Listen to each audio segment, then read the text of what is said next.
Bonsoir à tous pour cette étude biblique qui commence par rapport au thème Ancien Testament et Nouvelle Alliance.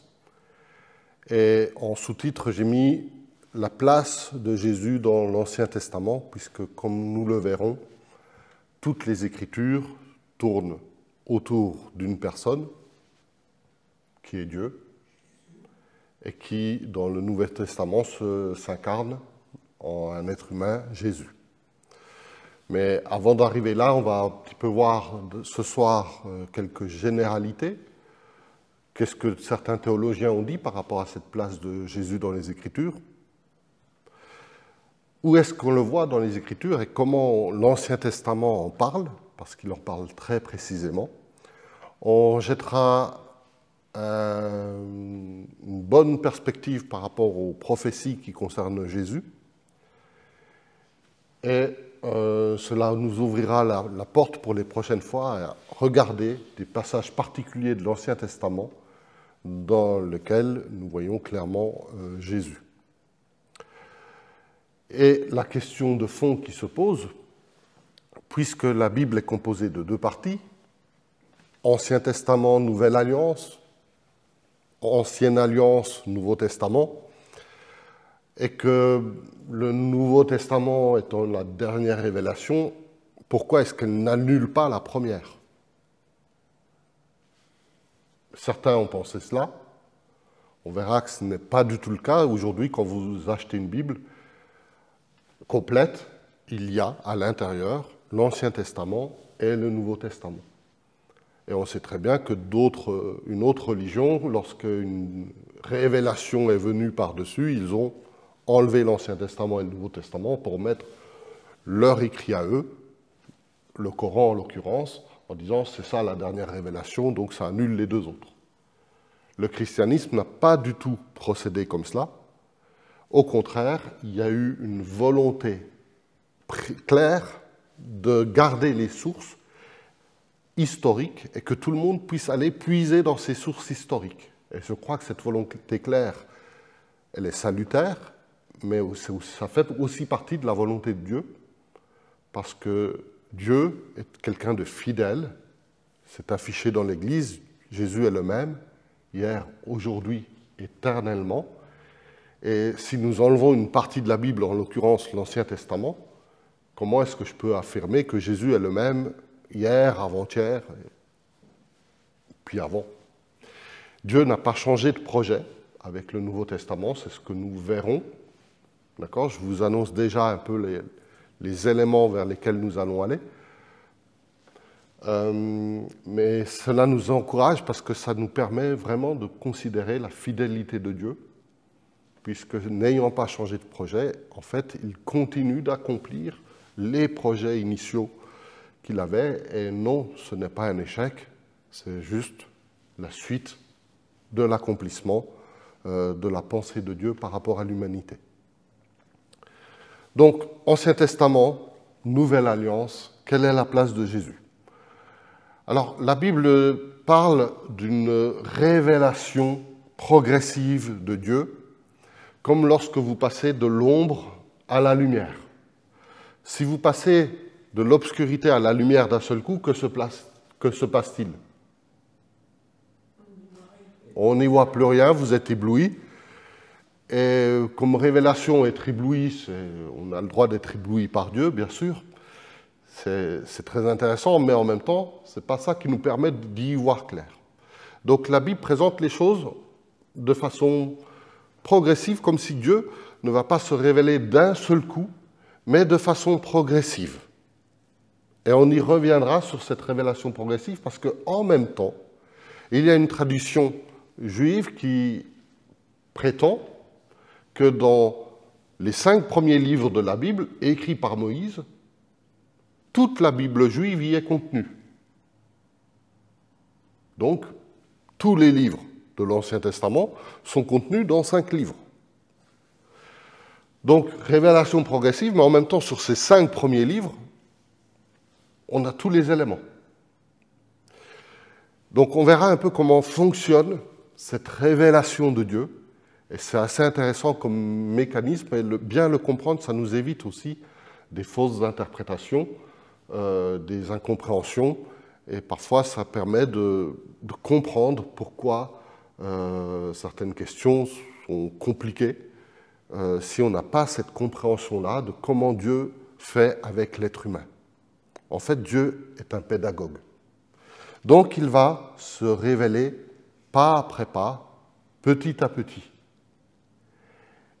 Et la pensée de l'Évangile est tellement révolutionnaire, tellement divergente de la pensée humaine. Vous vous souvenez que l'Évangile, c'est une folie pour l'homme, c'est une aberration, c'est un scandale. Comment se peut-il que le plus affreux d'entre nous puisse être sauvé uniquement par la foi? L'être humain n'y trouve pas son compte quelque part. On aimerait que justice soit faite, qui paie pour ce qu'il a fait, puis éventuellement que s'il a payé assez, peut-être entrevoir une autre possibilité pour lui, et encore. Et oui, Dieu va accomplir la justice, mais sa justice à lui, qui est bien meilleure que celle des hommes, mais en plus, il va annoncer un message de grâce qui peut heurter, dans le sens que je viens de dire, par exemple, mais la grâce peut heurter aussi sur d'autres notions. Comment se fait-il que ça ne soit pas sur le mérite qu'on reçoive des dons, par exemple? Alors qu'une personne qui ne les mérite pas les reçoit, et puis on aurait tendance à dire, oui, mais il n'a pas forcément les compétences pour bien les utiliser, etc., etc. Et puis on commence un raisonnement humain comme cela. On va juger l'autre par rapport à une valeur de mérite, de capacité, de performance, alors que Dieu annonce un évangile de grâce. Tout ça pour vous dire que le projet de l'évangile, c'est un projet qui n'est pas évident à saisir pour l'être humain. Et pour arriver à l'évangile, donc le Nouveau Testament, Dieu doit préparer nos cœurs. Et il va préparer le cœur de l'humanité pour accepter ce message de grâce, pour déjà faire passer des notions de grâce dans l'Ancien Testament, dans le parcours de l'humanité, mais aussi dans nos propres cœurs, pour que nous puissions percevoir et recevoir toute la beauté de l'Évangile, sans en être scandalisé, mais en sachant l'apprécier à sa juste valeur. Donc il y a besoin, dans l'histoire de l'humanité et dans notre propre vie, que Dieu se révèle progressivement de façon à ce que nous puissions, peu à peu, adhérer au projet de Dieu pleinement. Sinon, ça nous heurte, ça nous éblouit, on n'y comprend plus rien et on a du mal de discerner les choses. Paul parlait qu'il cherchait Dieu comme à tâtons. Et que quand il a rencontré Jésus, oui, il a eu une révélation de Christ, et que là, il va peu à peu grandir dans la connaissance de Christ, et donc dans la connaissance de Dieu, et qu'il n'est plus vraiment à tâtons à ce moment-là.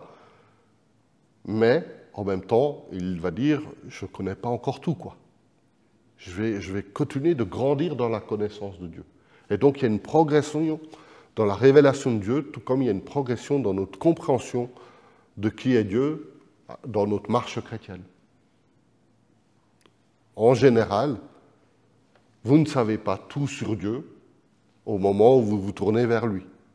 Vous savez suffisamment pour vous tourner vers lui, et ensuite, on va d'émerveillement en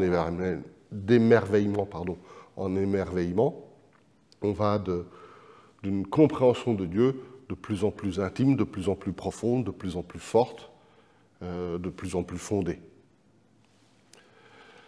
Donc, une révélation progressive, on le trouve dans Galates 3,24. « Ainsi la loi a été le guide chargé de nous conduire à Christ afin que nous soyons déclarés justes sur la base de la foi. » On voit que Dieu donne la loi, Ancien Testament, Ancienne Alliance, par excellence, puisque la loi va donner les termes de l'alliance entre l'homme et Dieu.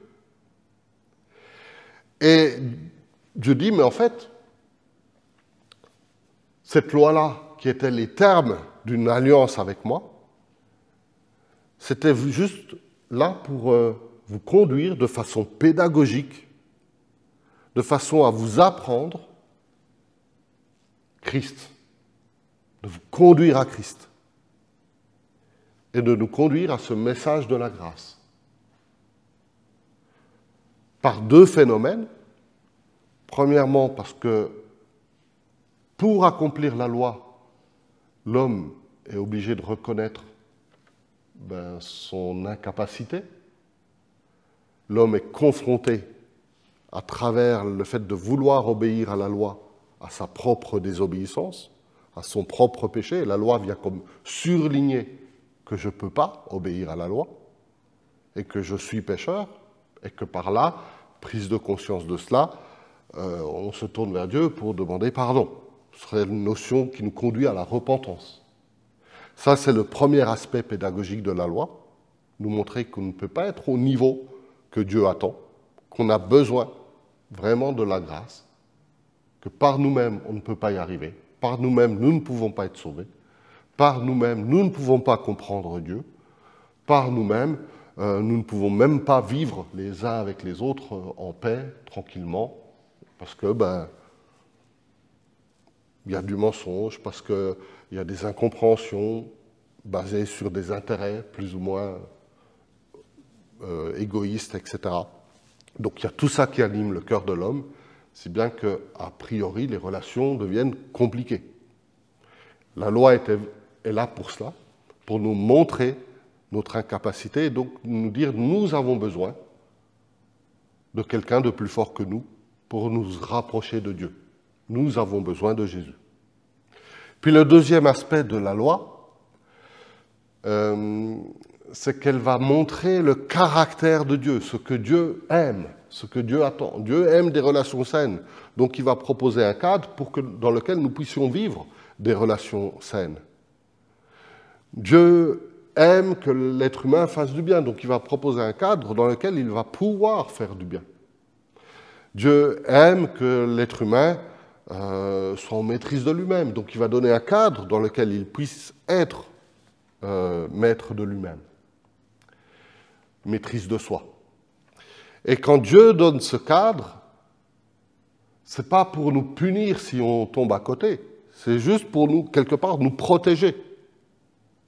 Dans ce cadre-là, tu vas pouvoir avoir des relations saines. Dans ce cadre-là, vous allez pouvoir constituer un peuple.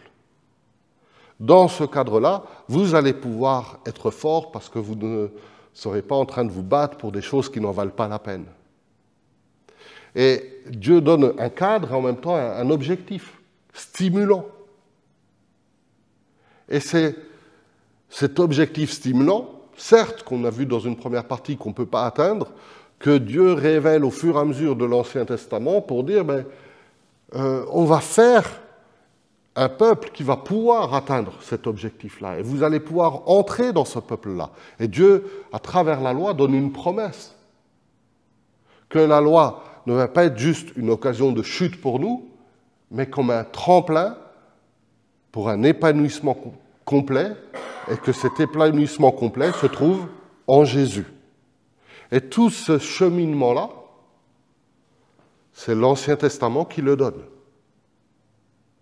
Et Jésus vient dans le Nouveau Testament, dans les 4 évangiles, accomplir cette loi. Il dit, je ne suis pas venu l'abolir, je ne suis pas venu abolir les Écritures, je ne suis pas venu abolir ce que Dieu avait promis avant, je ne suis pas venu abolir l'Ancienne Alliance, je suis venu l'accomplir. Et si votre justice, c'est ce qu'il va dire à ses disciples, si votre justice ne dépasse pas celle de ceux qui suivent la loi, des pharisiens en l'occurrence, il y a un problème. Et Jésus va reprendre la loi avec des termes très clairs en disant « je vais plus loin que la loi ». Si tu dis une insulte à ton voisin, Jésus va dire même si tu la penses, cette insulte, sans l'avoir dit, tu es déjà pécheur. Si tu convoites dans ton cœur, Tu as déjà commis l'adultère. Alors que la loi, elle se contentait de « est-ce que tu commets l'adultère, oui ou non, qu'importe tes pensées ». Mais Jésus va dire « mais moi je vais plus loin que la loi. Je vais aller séparer ce qui se passe dans votre âme, dans vos pensées. Je vais aller même juger vos pensées. Regardez si vos pensées sont pures, et pas seulement vos actes. La loi regardait des actes en visant le cœur. Jésus vise le cœur en espérant que nos cœurs soient suffisamment transformés pour que les actes soient changés. Donc la loi jugeait des actes pour viser le cœur. Jésus juge du cœur pour viser des actes bons derrière. Et ce changement-là nous fait entrer derrière toutes les promesses que Dieu a données dans l'Ancien Testament. Donc ces promesses sont notre héritage. Et ce n'est pas parce que c'est notre héritage à nous que ce n'est plus l'héritage de ceux qui étaient les destinataires premiers de ces promesses-là, le peuple juif en l'occurrence. On reviendra là-dessus dans une prochaine séance. Mais donc, c'est toute cette notion, et j'ai pris le temps de vous donner un exemple à travers le rôle de la loi. L'Ancien Testament a pour but d'être une introduction au Nouveau Testament. Alors vous allez me dire, c'est une introduction qui est plus grande que l'objet lui-même qui l'introduit. Ben oui, parce qu'il fallait ça par rapport à la dureté du cœur humain. Parce qu'il fallait toute cette pédagogie-là pour qu'on puisse comprendre qu'on a besoin de la grâce. Je vous rappelle que lorsque tout cela est écrit, d'autres peuples croient à des dieux très différents, des faux dieux bien sûr, mais ils croient à des dieux taciturnes qui font un peu tout et n'importe quoi. Regardez la vie dissolue des dieux romains et des dieux grecs, ça ne donne pas vraiment envie de leur ressembler, hein, on est d'accord. Mais c'est au milieu de ce contexte-là que Dieu va se révéler comme étant le Dieu unique, déjà, ça fait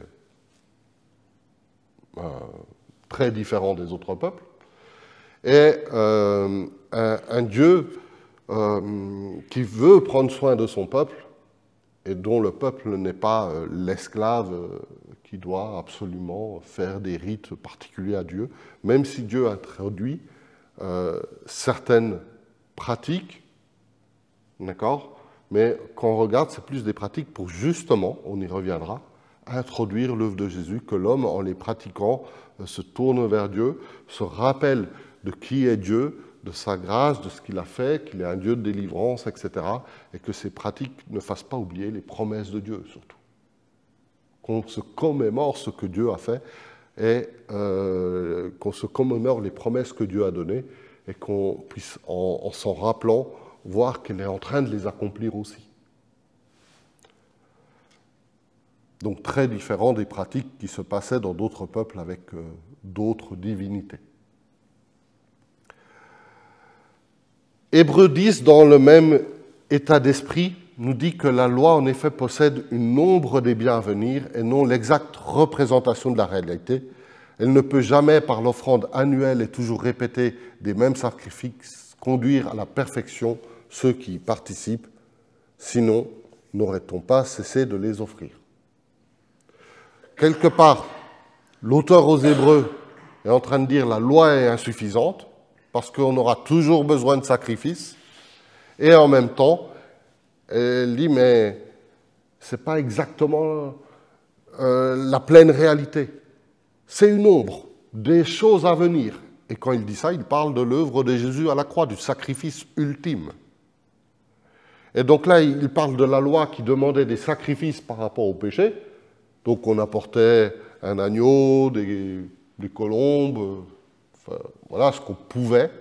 Parfois c'était des prémices de récolte, etc. On apportait cela à Dieu comme un sacrifice pour notre péché. Mais en même temps, on savait pleinement que c'était insuffisant et que c'était juste une image de ce qui allait venir plus loin. Et donc, Déjà là, on a une notion que la loi n'est pas... L'Ancien Testament, ce n'est pas la réalité dans laquelle Dieu voulait nous conduire, mais c'est une ombre de cette réalité. Donc dans l'ombre, il nous manque plein d'éléments. Une ombre chinoise, vous avez le profil, quoi. Donc vous ne voyez pas si de profil, là, vous imaginez une ombre chinoise autour de moi, je disparais, je deviens tout noir, vous ne voyez pas la couleur de mes yeux, vous ne voyez pas si mon menton est joli ou pas, vous ne voyez rien, quoi. De profil, il est pas mal. Vous ne me voyez pas non plus dans mon relief. Pour certains, c'est peut-être mieux. Mais on va dire, de profil, il est pas mal, mais en 3D, on ne sait pas ce que ça donne, quoi. On ne voit qu'une ombre, donc que quelque chose de plat. On ne voit pas le relief, on ne voit pas les couleurs, on ne voit pas ce qu'il y a à l'intérieur. C'est l'ombre. Et donc, vous avez l'ombre, et d'un autre côté, vous avez la réalité, la personne elle-même. Une ombre, ce n'est pas très chaleureux, vous êtes d'accord? Si vous attendez qu'une ombre vous prenne dans ses bras, ça va être un peu compliqué, quoi. Dieu fait la même chose. Mais il va commencer par l'ombre. Pourquoi? Parce que la réalité, comme je l'ai dit tout à l'heure, elle est encore très difficile à percevoir pour l'être humain si on lui expose comme ça d'un seul coup. Et Dieu va être pédagogue, se révéler progressivement. Et il va donner un contour. Et après, il va donner la réalité à travers Jésus.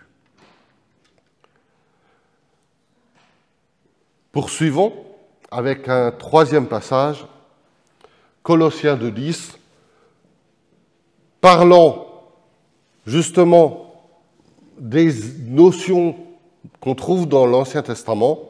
Paul dit, tout cela n'était que l'ombre des choses à venir, mais la réalité est en Christ.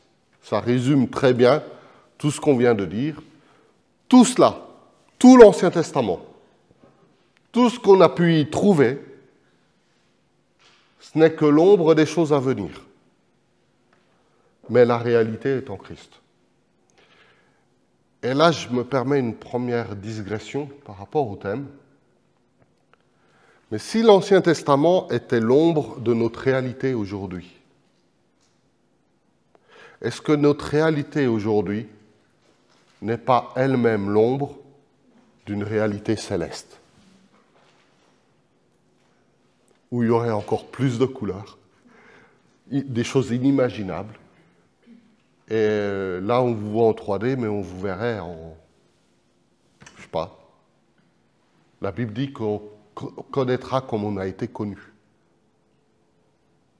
Donc même là, les gens qui me connaissent, ou moi qui crois me connaître, parce que, voilà, dans les cieux, je vais me connaître encore différemment. Et comme j'ai été connu par Dieu, c'est encore quelque chose d'extraordinaire. Et peut-être que nous vivons de la fidélité de Dieu, de l'amour de Dieu, de la grâce de Dieu sur cette terre, ce n'est que des prémices, des miettes de tout ce qu'on va pouvoir vivre avec lui dans l'éternité.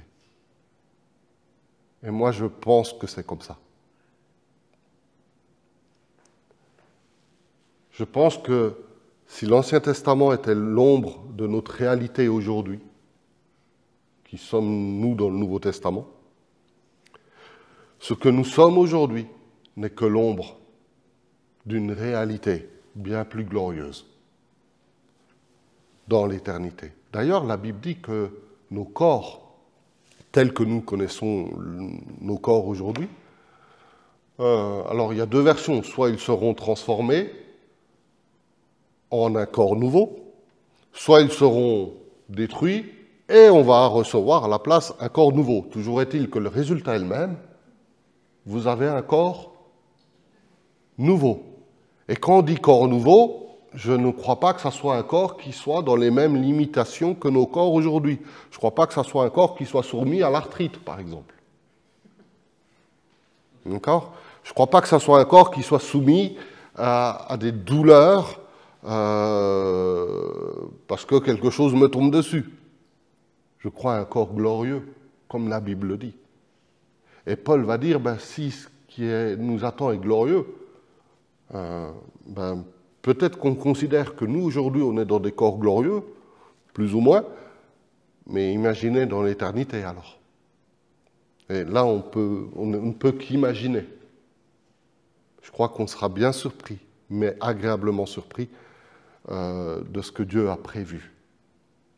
Fin de la parenthèse. Revenons au fait que d'emblée, le Nouveau Testament présente l'Ancien Testament comme étant l'ombre de la réalité qui est le Nouveau Testament. Alors, si c'est l'ombre, on doit avoir de profil, quelque part, discerner Jésus en ombre chinoise dans l'Ancien Testament. Puisque dans le Nouveau Testament, on sait très bien que dans les 4 évangiles, le personnage central, là, il n'y a pas de mystère, c'est Jésus, Dieu fait homme. Dans les actes, donc Jésus est mort, Jésus est ressuscité, mais c'est les conséquences du message de Jésus mises en pratique, c'est la progression de l'Église, c'est l'œuvre du Saint-Esprit, acte des apôtres, acte du Saint-Esprit, acte de l'Église, c'est les actes, quoi. Et on voit, c'est l'accomplissement de ce que Jésus a accompli sur la croix. Et dans l'Apocalypse, Apocalypse, ça veut dire révélation. Plus exactement, ça veut dire un regard qui va au-delà du voile, au-delà de ce qui était caché, pour arriver dans un regard plein entier. Et souvent, derrière le mot, les gens mettent la notion de fin des temps, mais ce n'est pas une révélation de la fin des temps. Quand vous regardez bien ce que dit Jean, il dit l'Apocalypse, c'est le centre de l'Apocalypse, c'est la prophétie sur Jésus. C'est un regard porté sur Jésus. Jésus en gloire, mais aussi on voit Jésus, ce qu'il a accompli, le combat spirituel qui a eu lieu à la croix, le combat au niveau de nos âmes, le combat au niveau des nations, etc. On voit plein de couches comme cela de ce que Jésus a fait dans l'Apocalypse. Et tout l'accent dans l'Apocalypse est mis de nouveau sur Jésus glorieux. Et les lettres des apôtres, donc de Paul, de Pierre, les épîtres, sont des recommandations sur comment vivre cette foi par rapport à Jésus. Donc tout le Nouveau Testament, on le sait, c'est Jésus qui en est le centre. Sans Jésus, il n'y a pas de lettre aux Romains, puisqu'on ne doit pas nous expliquer comment vivre dans la grâce. Sans Jésus, il n'y a pas de lettre aux Éphésiens, puisqu'on ne doit pas nous expliquer comment vivre dans l'Église. Sans Jésus, il n'y a pas de lettre aux Galates, puisqu'on ne doit pas expliquer comment la justice s'accomplit à travers la foi. Toutes ces choses-là, c'est à cause de Jésus que nous pouvons les vivre et les avoir. Donc, la place de Jésus dans les Écritures, John Wesley disait « Jésus est le centre de la Bible entière, pas juste du Nouveau Testament. Jésus est le centre de la Bible, le point de convergence de toutes les promesses et des prophéties. » En fait, tout ce que vous pouvez lire dans la Bible, ça pointe, ça se dirige vers Jésus. Ce n'est pas toutes les routes mènent à Rome, c'est toutes les pensées bibliques, toutes les images bibliques, toutes les indications bibliques, toutes les histoires bibliques vont vers Jésus. Jésus est le carrefour de tout cela. La plupart des prophéties bibliques concernent Jésus. si ce n'est, par exemple, toutes les promesses sont accomplies en Jésus. En Jésus est le oui et l'amen à toutes les promesses. Donc si vous voulez vivre une promesse de Dieu, vous ne pouvez pas le faire sans Jésus. Ça passe forcément par lui. Donc John Wesley, Jésus est le centre de la Bible, le point de convergence de toutes les promesses et des prophéties. Karl Barth, un auteur que j'aime aussi beaucoup, j'ai mis que des auteurs que j'aime bien, boutade à part, Karl Barth, Jésus-Christ est la révélation ultime de Dieu. Révélation ultime, il n'y en aura pas d'autre. Il ne peut pas y en avoir au-dessus.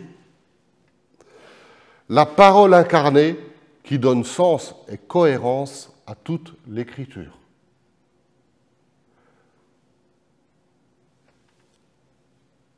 Si vous voulez trouver une Bible incohérente, oubliez que Jésus est le centre. Parce que c'est lui qui cimente tout. Sans lui, il n'y a rien qui tient. Sans lui, la Bible n'a aucun sens. Même l'Ancien Testament. Donc Jésus-Christ, révélation ultime, il n'y en aura pas d'autre, pas de supérieur. C'est lui qui donne sens et cohérence à toute l'Écriture. Et donc, si vous avez une interprétation de certains passages de l'Écriture où Jésus n'est pas le centre, prenez ça avec beaucoup de précaution, parce que Jésus est le centre de toute Écriture. Dietrich Bonhoeffer, il fallait bien que je le mette, vous savez que je le cite souvent dans ces soirées. La Bible en son cœur n'est autre que Jésus-Christ. Lui seul donne la clé d'interprétation à toutes les Écritures. Ça rejoint ce que nous venons de partager. Sans Jésus, la Bible n'a pas de sens, mais la compréhension des Écritures, la bonne compréhension des Écritures, une interprétation juste des Écritures, elle vient de Jésus. Ce n'est pas seulement qu'elle est centrée sur Jésus, mais elle trouve son origine en Christ. Pour bien comprendre les Écritures, regardez son auteur. Et ça vous permettra de encore mieux comprendre l'auteur, et donc de mieux le regarder. C'est un cercle vertueux. Mais avant de donner un sens particulier à un verset, regardez le caractère de Dieu, et si le sens particulier va dans ce sens-là, quoi. Et c'est important de le faire.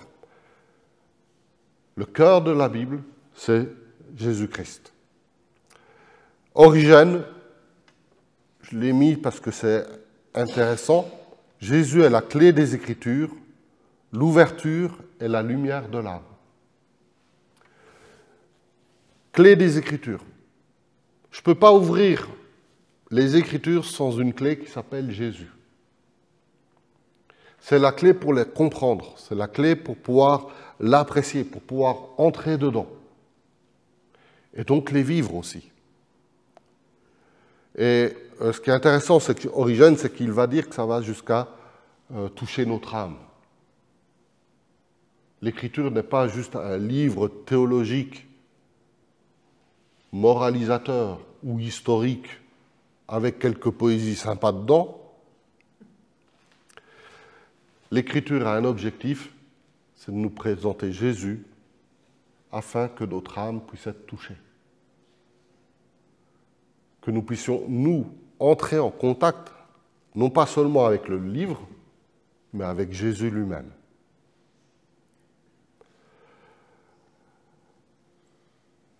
John Owen, il n'y a rien dans la théologie chrétienne qui ne soit en relation directe avec Christ comme la source, le centre et la fin ultime de tout. Et voilà, j'espère que ce soir, en tout cas moi j'ai travaillé dans ce sens-là, vous l'avez remarqué, que Jésus soit à la source de cette étude biblique, qu'il en soit le centre et qu'il en soit aussi la finalité. et que dans nos cœurs, en tout cas c'est ce que j'ai envie que ça produise aussi dans mon cœur, que Jésus puisse aussi, à travers cette étude, toucher mon âme et que je puisse encore mieux apprécier cette relation que je peux avoir avec lui. Je le souhaite pour chacun de vous. Donc voilà quelques citations de la place de Jésus dans les Écritures, de ce qu'ont dit certains théologiens qui ont travaillé le sujet. Mais Jésus lui-même, qu'est-ce qu'il en dit?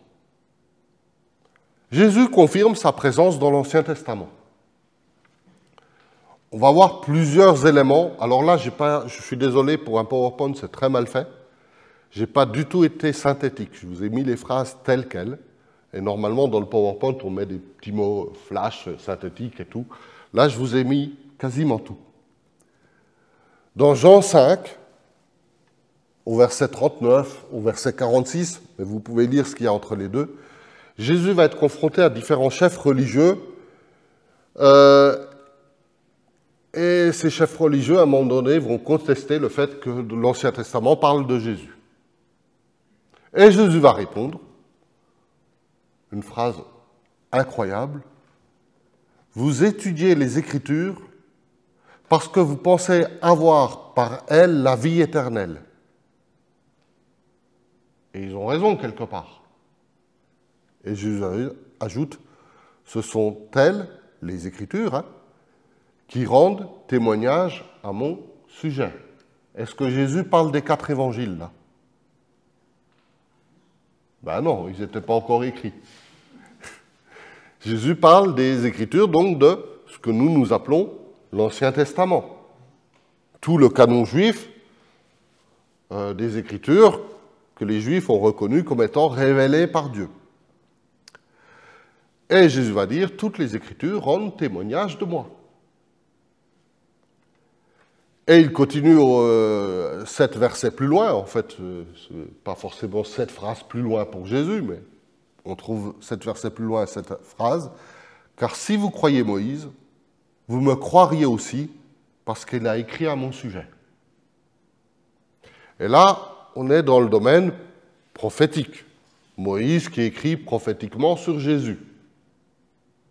Mais on verra que ça va même plus loin que ça, dans la suite, sur la façon dont Jésus est présent dans l'Ancien Testament. Donc retenez, Jésus fait une allusion à Moïse en disant « Si vous croyez Moïse, vous me croiriez aussi parce qu'il a écrit à mon sujet. » Mais on verra que ça dépasse l'écrit. Ça dépasse simplement l'aspect « j'ai fait des prophéties sur Jésus ».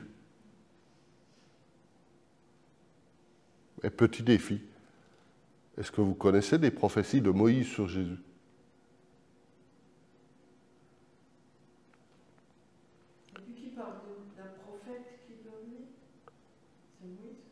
C'est intéressant, hein? Donc, petit devoir pour ceux qui sont courageux, je n'impose rien. Je fais ça aussi avec mes élèves avec des points bonus. Mais si vous avez envie de creuser le truc, ouais, on aura des pistes ce soir.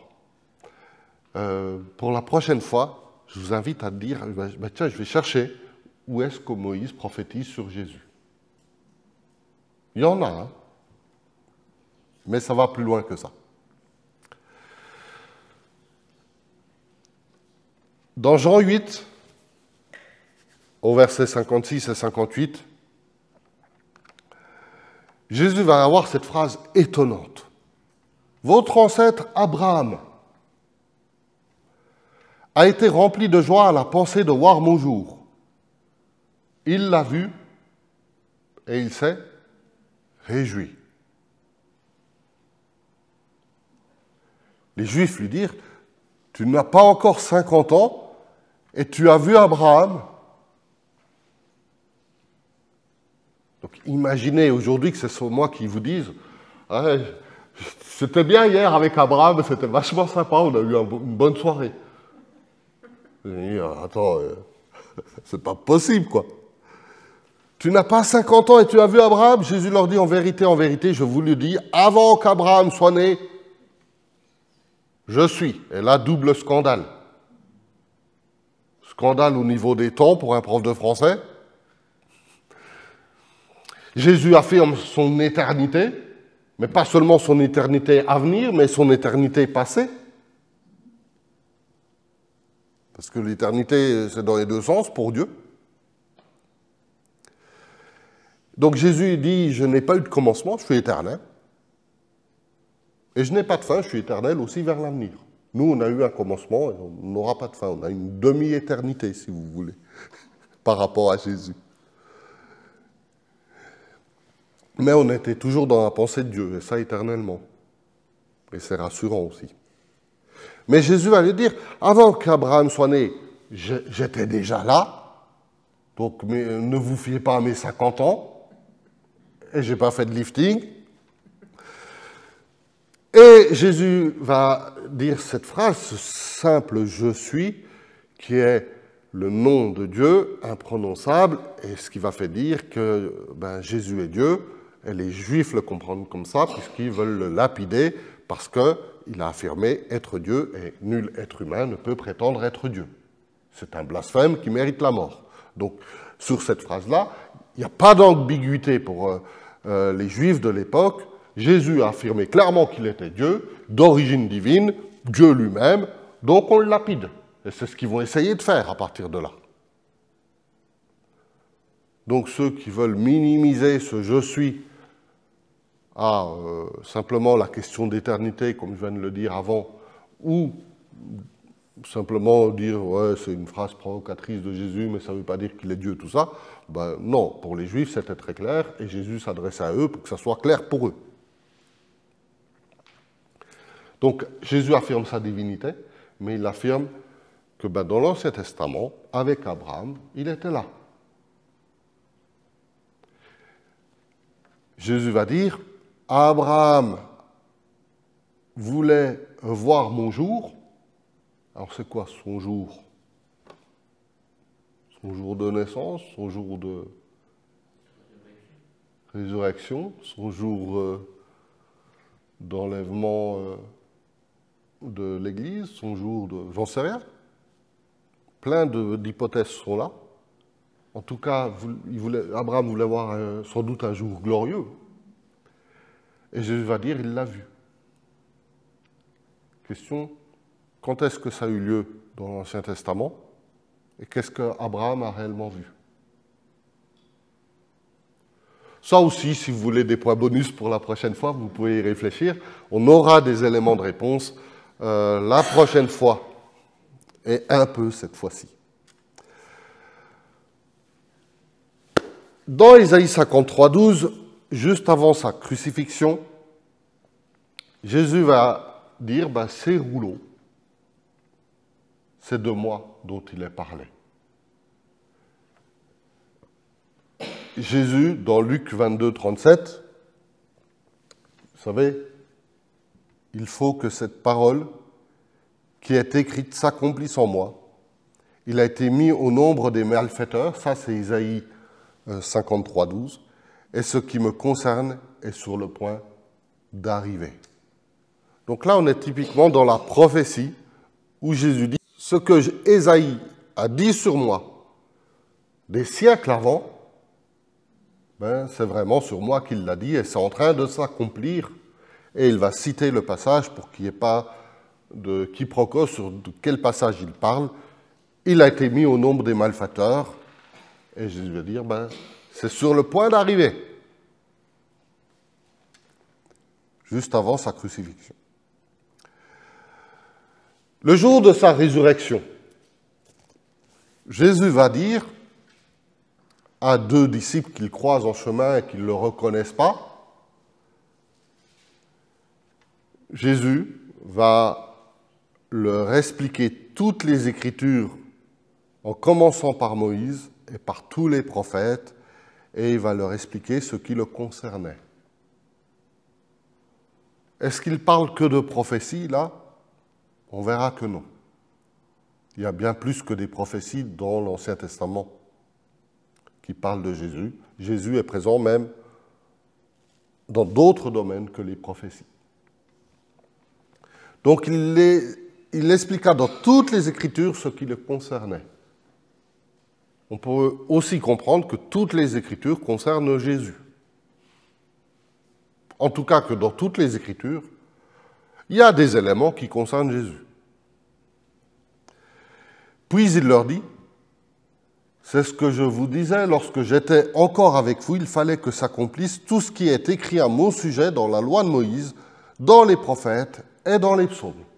Donc là, Jésus cite quasiment toutes les Écritures connues de l'époque. Voilà le package. Eh bien, c'est ce qui a été écrit à mon sujet dans tout cela. Donc, Jésus affirme être présent dans l'Ancien Testament. Présent comment? On en a parlé par le contenu des prophéties. Quelqu'un a annoncé des choses sur Jésus, en étant inspiré par Dieu, et des siècles plus tard, la prophétie s'accomplit à travers Jésus. Et là, on ne parle pas d'une prophétie, on ne parle pas de 2 prophéties, on ne parle pas de 8 prophéties, on ne parle pas de 37 prophéties, on parle de 300 prophéties précises, au bas mot. Quand je dis prophétie précise, c'est le lieu de naissance. Par exemple. Et surtout, il y a beaucoup de prophéties sur la fin de sa vie,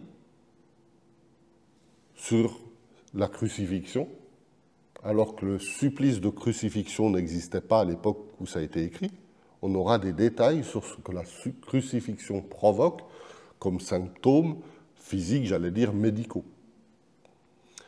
Des détails sur les souffrances qu'il va vivre, des détails sur comment on va traiter le vêtement qu'il avait au moment où il a été mis à mort, des détails sur le fait qu'il n'aura pas les jambes brisées, alors que toute crucifixion, on brisait les jambes pour abréger et aller plus vite. Et aussi pour s'assurer que c'était bien mort. Là, pour s'assurer que Jésus est mort, on va jeter une lance, c'est aussi prophétisé. Il y a plein de prophéties comme cela, contenu prophétique. Jésus va dire, dans Luc 4, 18, 21, en reprenant aussi un passage d'Ésaïe, « Aujourd'hui, cette parole de l'Écriture que vous venez d'entendre est accomplie. » Vous savez, cette parole comme quoi il allait avoir une année de grâce, qu'il allait rendre libres les opprimés, libérer les captifs, etc. Aujourd'hui, cette parole de l'Écriture que vous venez d'entendre est accomplie. Jésus parle de lui-même en disant, ben voilà, j'accomplis la prophétie. Alors, si vous êtes intéressé par les prophéties, j'ai fait un petit document qui devrait apparaître, ou pas. Alors, je vous ai dit, là, je l'ai repris tel quel, hein, je l'avais fait pour moi, ce truc. En ne retenant que 8 prophéties. Né à Bethléem.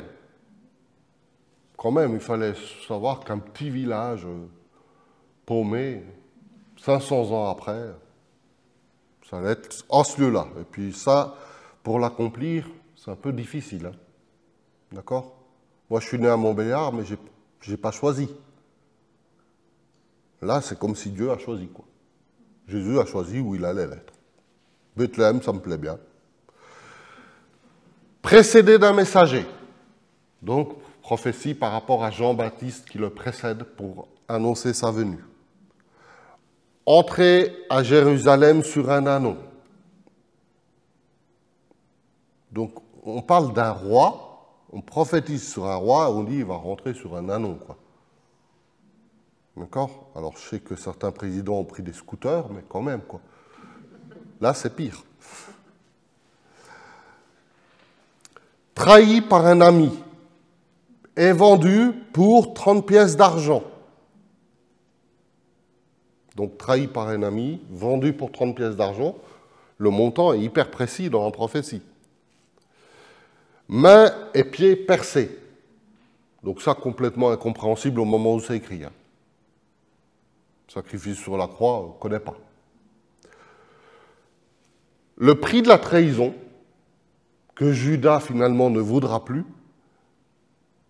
va être reversé pour acheter un champ qui s'appelle le champ du potier. 500 ans avant. Muet devant ses accusateurs, et celle qu'on avait vue dans Ésaïe 52, crucifié avec des malfaiteurs, parmi les malfaiteurs, crucifié avec des brigands.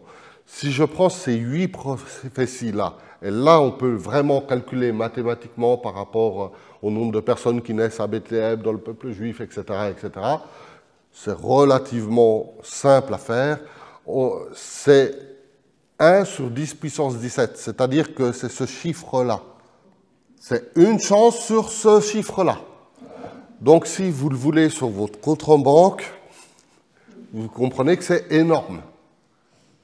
D'accord? Donc là, on est à 1000, millions, milliards, 1000 milliards, 100 millions de milliards.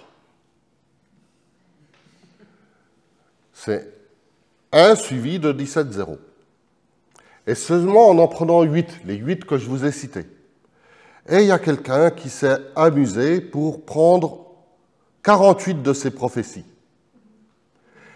Donc c'est Peter Stoner, et il a fait ça en 1963, on avait les moyens mathématiques de le faire, même à cette année-là.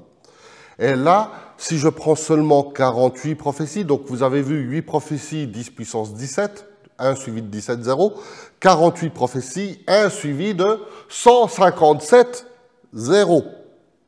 Donc ça commence là et ça termine ici. Donc là, vous avez largement de quoi vivre longtemps sur votre compte en banque. D'accord ? Il faut savoir que ce chiffre-là, 1 sur 10 puissance 17, c'est l'image que Timothée avait prise pour dire c'est la France couverte de pièces de 20 centimes sur 50 centimètres. C'est ça ? 70 centimètres. Ouais. Donc, 10 puissance 157, et on ne fait pas que de multiplier par 10 là, hein, c'est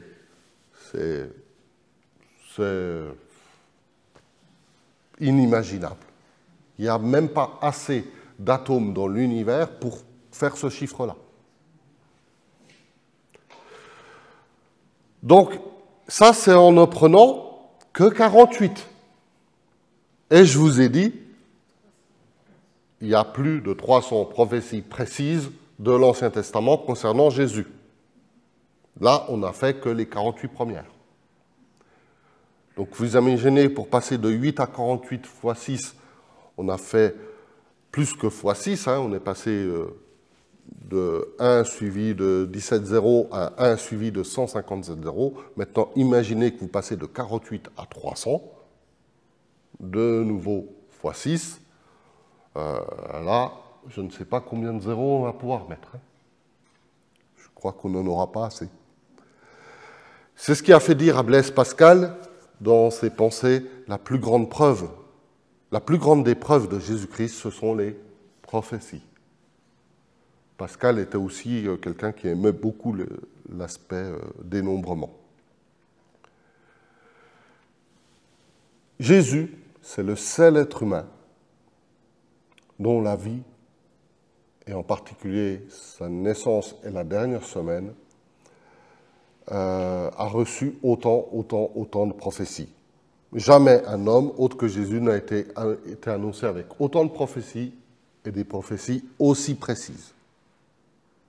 Et en plus, si longtemps à l'avance, avant même que certaines choses étaient citées. Le champ du potier n'existait pas à ce moment-là. C'était complètement inimaginable. Et là, je vous ai mis 58 prophéties bibliques évidentes où il ne faut pas se couper les cheveux en quatre pour comprendre que ça parle de Jésus.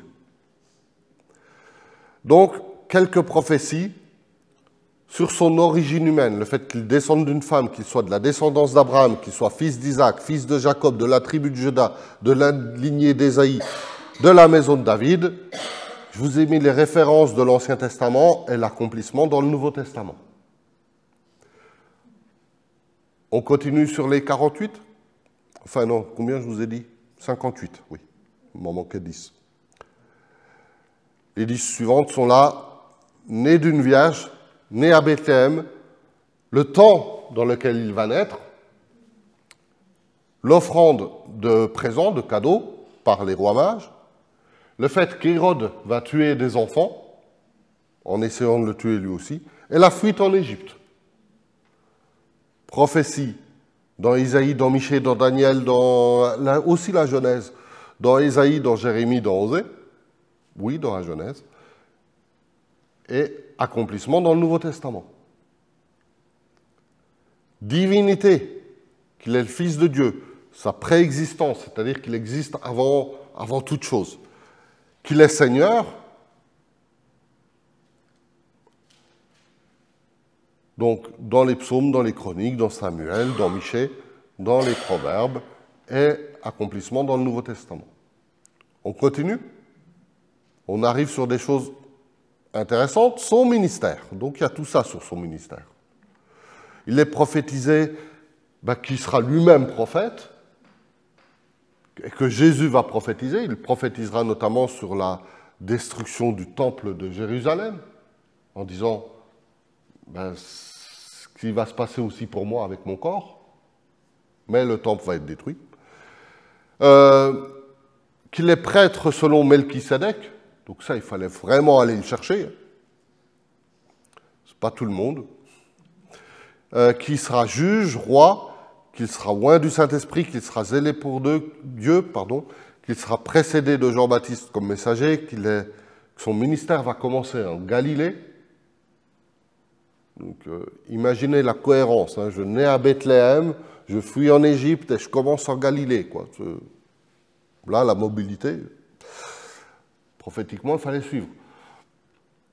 Qu'il aura un ministère de miracles, qu'il enseigne en parabole, qu'il entre dans le temple, qu'il est rejeté par les Juifs, qu'il entre à Jérusalem sur un ânon, qu'il sera une pierre d'achoppement pour certains et qu'il sera une lumière pour les nations.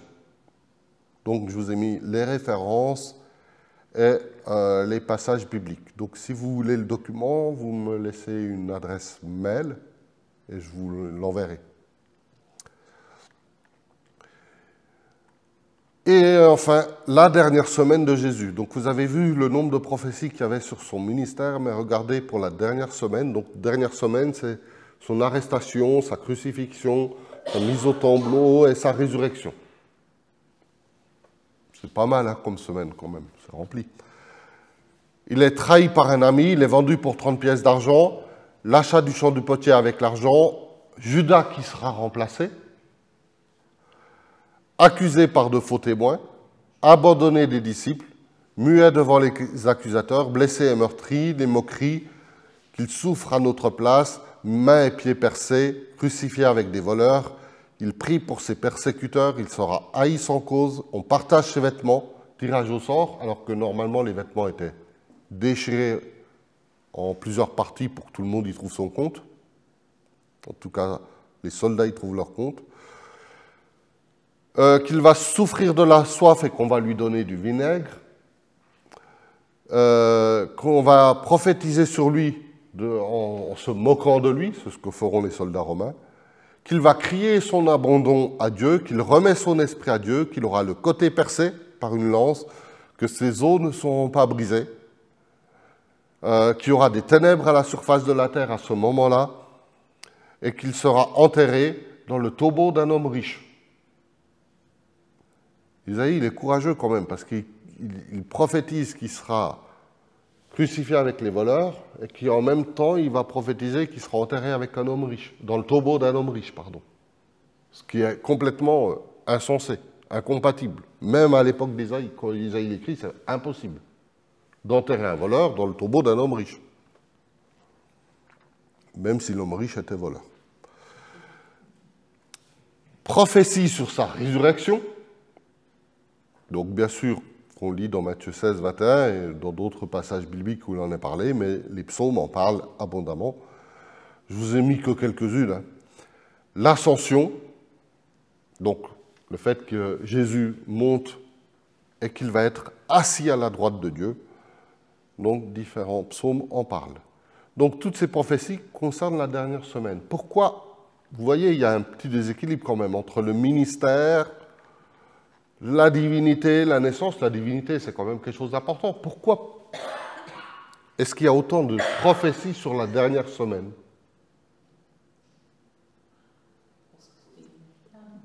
Comment? C'était inimaginable et c'est surtout là que Dieu va accomplir le plan du salut pour l'humanité. Donc, tout est centré sur Jésus, mais en particulier sur Jésus qui offre le salut, en mourant sur une croix et en ressuscitant. Donc, si on veut vraiment trouver le cœur du cœur de la Bible, on tombe sur la croix. Et dans la croix, j'entends mort et résurrection. On tombe sur cette semaine-là. Tout a été écrit pour préparer l'être humain à ce qui va se passer cette semaine-là en disant mais c'est hyper important. Toute la Bible tient là-dessus, même la Genèse. Quand Dieu nous crée, il savait déjà qu'il allait mourir sur une croix à cause de nous et à cause de cela. Et il choisit de nous créer quand même. Donc, on va terminer avec les différents points de Jésus présents dans l'Ancien Testament. J'en survolerai quelques-uns ce soir. C'est juste pour que dans les... Vous savez, les trucs bonus que je vous ai demandé là, que vous ayez 2-3 éléments. Donc, Jésus est présent dans l'Ancien Testament, on vient de le voir abondamment par le contenu des prophéties. Mais il est aussi présent dans l'Ancien Testament sous forme de Christophanie. Alors une Christophanie, c'est une apparition de Jésus. En fait, avant que Jésus vienne sur la terre, il se révèle, en gros, des préincarnations, je ne sais pas trop comment exprimer le truc, mais il apparaît sur terre. Il apparaît notamment dans un terme que la Bible va utiliser, l'envoyé du Seigneur. Ce qu'on a traduit par ange, ange veut dire envoyé, ange du Seigneur.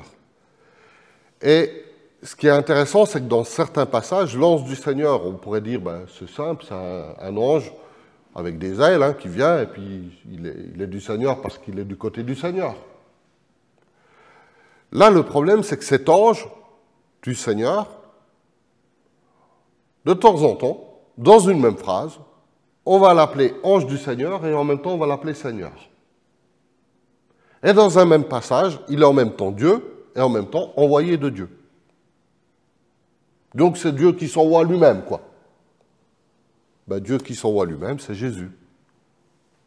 Dieu fait homme, qui s'est envoyé sur la terre pour partager notre humanité. Donc l'expression ange du Seigneur, quand elle est interchangée dans le passage dans lequel il est cité avec le mot Seigneur, il s'agit de Jésus. Vous l'avez dans Genèse 18, où Jésus apparaît à... Ça vous dit quelque chose comme... Et il lui apparaît sous forme humaine. Et dans le texte, ça sera parlé de ange du Seigneur et en même temps Dieu lui-même. Si bien que même en tant que lecteur, on peut être complètement perdu. C'est un homme envoyé par Dieu, c'est un ange, c'est Dieu, c'est qui? C'est Jésus. Et déjà là, on perçoit une notion de double nature. Jésus Dieu et Jésus homme pleinement. On a aussi ces apparitions de Jésus, donc Christophanie, dans Genèse, dans Juge, dans Roi, dans Daniel. Vous savez, Daniel de la fosse aux lions, tout à coup, un autre homme, avec les compagnons de Daniel, est présent avec les compagnons de Daniel, au milieu de la fournaise. Qui est cet autre homme, qui est encore plus rayonnant que le feu lui-même? Il apparaît aussi par typographie. Alors un type, un bon type, propre. Un type, c'est une personne ou un élément de l'Ancien Testament qui préfigure une personne ou un élément dans le Nouveau. Et quand je prends là, par exemple la vie de Moïse, je peux faire des parallèles incroyables avec la vie de Jésus. Et ces parallèles me poussent à dire, Moïse, c'est un type de Jésus. Alors ce n'est pas Jésus, on est d'accord. Mais ce n'est pas seulement ce qu'il va dire qui sera une prophétie, c'est sa vie elle-même qui est prophétique. Parce qu'il y a des parallèles entre ce que va vivre Moïse pour amener le peuple à être délivré de l'esclavage et la vie de Jésus pour nous amener, notamment la dernière semaine, à être délivrés de l'esclavage du péché. Et ces parallèles sont trop flagrants pour qu'on les ignore. On a la même chose avec la vie de Joseph. Et différents personnages comme ça, où Dieu demande à quelque part ses prophètes de ne pas être seulement prophètes en parole, mais prophètes en actes. Par exemple, il dit à Jérémie, tu feras cela, tu te coucheras sur le côté gauche et des trucs bizarres. Donc prophète en actes, mais ça va plus loin. Il dit à Osée, va et marie une femme qui est prostituée, pour prophétiser sur le fait que je ne rejette pas mon peuple et que je l'aime malgré ses... et que je veux quand même faire alliance avec lui malgré sa situation. Donc c'est toute la vie du prophète qui est engagée là. Ce n'est pas simplement ses paroles. Et non seulement sa vie, mais aussi les événements de sa vie. Si nous prenons Joseph, l'histoire de Joseph, Jésus. Si nous prenons Jonas, l'histoire de Jonas, Jésus.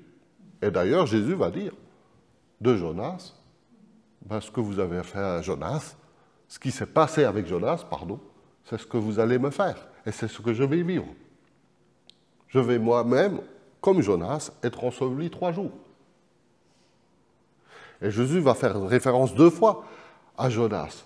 Comme ce qui est arrivé à Jonas, c'est un type, si vous voulez, une image 2D de ce que Jésus va vivre en 3D. Vous vous souvenez? L'ombre des choses à venir. Ça m'indique déjà un profil de ce que Jésus va faire. Et pas loin du type, on a la notion de symbole. Alors, dans les symboles, il y en a énormément. Donc, on verra beaucoup de choses la prochaine fois sur les symboles. Il y a les symboles liés au type, c'est-à-dire, ils vont faire des actes qui vont être symboliques. Par exemple, le sacrifice d'Isaac, où Isaac va finalement ne pas être sacrifié parce que Dieu va arrêter la main d'Abraham, mais où c'est clairement un type du sacrifice qui va être, que Dieu lui-même va faire avec son propre fils. Mais là, Dieu ne va pas arrêter sa main. Et il y a plein d'autres symboles. On trouve des symboles dans le tabernacle, où chaque ustensile nous parle de Jésus. Ou même le bois qui est utilisé, qui est recouvert d'or, nous parle de la croix. Et on verra que beaucoup de symboles dans l'Ancien Testament, dans ce que Dieu a justement demandé comme, entre guillemets, rituel au peuple juif, sont très axés sur Jésus comme symbole, mais ça va plus loin. C'est très axé sur la dernière semaine que Jésus va vivre sur l'œuvre de la croix. Même la forme de la disposition du plan du tabernacle, c'est une forme de croix. Donc, on va creusez tout cela les prochaines fois. Alors, on ne va pas voir tous les symboles, mais vous pouvez venir avec vos propres symboles que vous rencontrez dans vos lectures, en me demandant comment ceci parle de Jésus, par exemple, ou vous-même avoir trouvé comment ça parle de Jésus, quel lien il y a avec l'œuvre de la croix en particulier. Et donc, on apprendra à décrypter ces symboles-là, parce qu'il y a quand même des choses qui reviennent souvent pour les décrypter, nous aider à les décrypter. Et donc, on verra ces 10... Donc, prophétie, on l'a vu aujourd'hui, mais on verra les différentes formes de Christophanie, les différentes formes de typographie, mais on verra aussi les différents symboles qui sont déjà accessibles facilement pour lire l'Ancien Testament à la lumière du Nouveau, pour que l'ombre soit un peu éclairée. Merci beaucoup. En tout cas, j'espère que si vous retenez une chose, c'est que Jésus est le centre de tout, des Écritures, et qu'il soit aussi le centre de votre vie. C'est le meilleur pour l'accomplissement des promesses de Dieu. Que Dieu vous bénisse. Merci de votre patience et rendez-vous la fois suivante par rapport à la compréhension de ces symboles et de ces typographies. Merci.